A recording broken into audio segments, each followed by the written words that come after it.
Going into a break here, nothing kind of better than a rivalry game to get things going.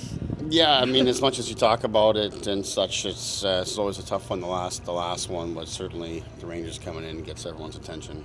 Yesterday, obviously, holding more of like a morning skate than anything. What did you see from your guys as you're preparing for this final game before the break? Well, yeah, I mean, in terms of the morning skate, it's more of like that's giving them a sense that it's going to be a shorter practice, knowing that we got to get a quick turnaround and play here this afternoon. But anytime we practice, it's and the expectation is that it's at a higher level. I thought the guys worked yesterday. We got done what we needed to, and should be excited to play today.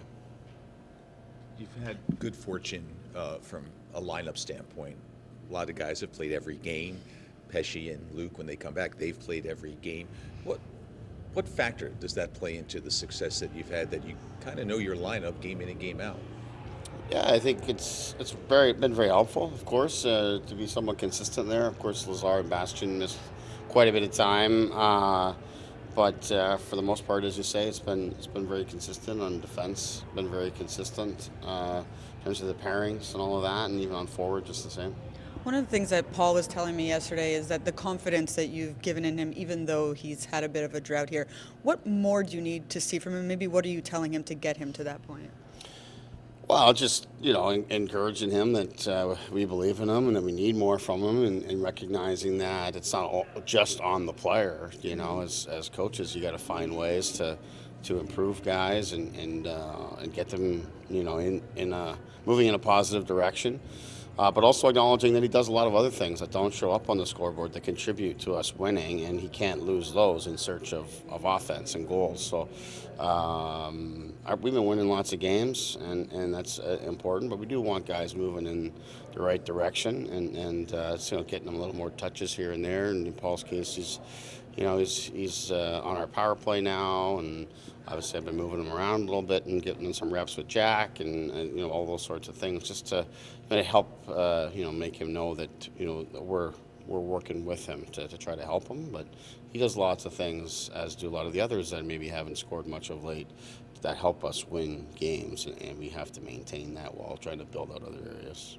Sheldon, is that your philosophy behind maybe making some line adjustments? Is not maybe to get that particular player goal scoring or point producing, but doing kind of accentuating other areas of his game that he's capable of? Yeah, well, in Cotter's case, for sure, that is it. Just to get him some more touches and try to change the rhythm a little bit. And, whether it's some game reps or, in yesterday's case, some practice reps.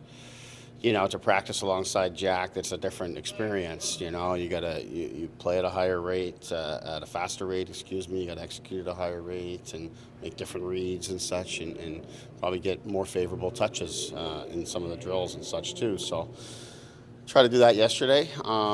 I think with both Jack and Brad, these guys, they bring so many great things to our team. Their chemistry is so undeniable, and it's been so integral to our team having success.